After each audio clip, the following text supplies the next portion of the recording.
Welcome to my YouTube channel unscripted life by EG. എൻ്റെ ചാനലിൻ്റെ പേര് പറയുന്ന പോലെ ഞാൻ ഇടുന്ന വീഡിയോസും അൺസ്ക്രിപ്റ്റഡ് ആയിരിക്കും. So mistake might come, please do forgive me. അപ്പോൾ ഇന്ന് എൻ്റെ ആദ്യത്തെ വീഡിയോയിലോട്ട് കിടക്കാം. ഇന്ന് ഞാൻ ഉണ്ടാക്കാൻ പോകുന്ന ഏറ്റവും ഈസി ആൻഡ് ഹെൽത്തി ആയിട്ടുള്ള മഷ്റൂം സോസേജ് ആണ്.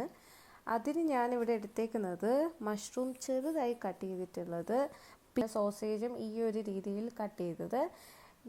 വേണമെങ്കിൽ നിങ്ങൾക്ക് നിങ്ങളുടെ ഇഷ്ടത്തിനുള്ള രീതിയിൽ കട്ട് ചെയ്തെടുക്കാം. പിന്നെ അത് കഴിഞ്ഞിട്ട് ഒരു കടായി എടുക്കുക. കടായി ചൂടാകുമ്പം കുറച്ച് എണ്ണ ഒഴിക്കുക. ഞാൻ ഇവിടെ എടുത്തേക്കുന്നത് വെളിച്ചെണ്ണയാണ്. വെളിച്ചെണ്ണ അല്ലെങ്കിൽ സൺഫ്ലവർ ഓയിലോ മസ്റ്റാർഡ് ഓയിലോ ഏത് വേണമെങ്കിലും എടുക്കാം. പിന്നെ കടുകിടുക. കടുകൊന്ന് പൊട്ടി കഴിയുമ്പം നമ്മൾ കട്ട് ചെയ്ത് വെച്ചേക്കുന്ന മഷ്റൂം അതിൻ്റെ അകത്ത് ഇട്ട് കൊടുക്കുക. മഷ്റൂം ഇട്ടിട്ട് മഷ്റൂം ഒന്ന് സോട്ട് ചെയ്ത് കൊടുക്കുക. മഷ്റൂം ഒന്ന് സോട്ട് ചെയ്തിട്ട് കുറച്ചുകൂടെ ഒന്ന് വേഗത്തിൽ ബ്രൗൺ ആവാൻ വേണ്ടിയിട്ട് ഞാൻ കുറച്ച് ഉപ്പിട്ട് കൊടുക്കുന്നുണ്ട്. ഒരു ഹാഫ് ടീസ്പൂണാണ് ഞാൻ കൊടുക്കുന്നത്. ആദ്യം ഞാൻ കുറച്ച് ഹാഫ് ടീസ്പൂണാണ് ഇട്ട് കൊടുക്കുന്നത്. അതൊന്ന് സോട്ട് ചെയ്തിട്ട് മഷ്റൂം ഒന്ന് ബ്രൗണിഷ് കളറിലോട്ട് ആവുമ്പം നമ്മൾ കട്ട് ചെയ്ത് വെച്ചേക്കുന്ന സോസേജ് അതിൻ്റെ അകത്ത് ഇട്ടെടുക്കുക. എന്നിട്ട് വീണ്ടും നമ്മൾ സോട്ട് ചെയ്ത് കൊടുക്കുക. ഇവിടെ ഒന്ന് സോട്ട് ചെയ്ത് കഴിയുമ്പം ഞാൻ കുറച്ച് എരിവിന് വേണ്ടിയിട്ട് 2 പച്ചമുളക് ചെറുതായിട്ട് അരിഞ്ഞത് ഇട്ട് കൊടുക്കുന്നുണ്ട്.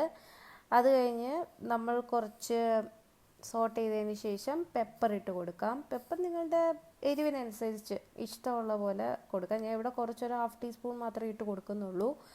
എന്നിട്ട് അതൊന്ന് സോട്ട് ചെയ്യുക. സോട്ട് ചെയ്ത് കഴിഞ്ഞിട്ട് ഇതേപോലെ ഇങ്ങനെ വെള്ളം വരാൻ വേണ്ടി തുടങ്ങും. ആ വെള്ളമൊക്കെ ഒന്ന് വന്ന് വറ്റി തീരുമ്പം അത് ഏതാണ്ട് ഈ 2 സോസേജും മഷ്റൂമും എല്ലാം വെന്ത് കഴിയും.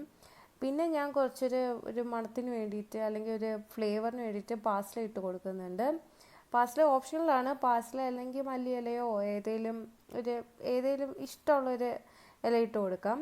അത് കഴിഞ്ഞിട്ട് ഒന്ന് സോട്ട് ചെയ്ത് ഒന്ന് വെന്ത് വെള്ളമൊക്കെ ഒന്ന് വറ്റി കഴിയുമ്പോൾ നമുക്ക് സെർവിങ് ഡിഷിലേക്ക് അങ്ങോട്ട് ട്രാൻസ്ഫർ ചെയ്യാം.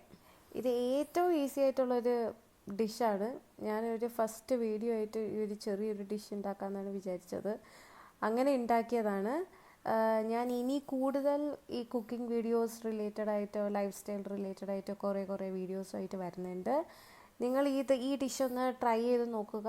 ഇഷ്ടപ്പെടുവാണെങ്കിൽ do like, share and subscribe. Thank you.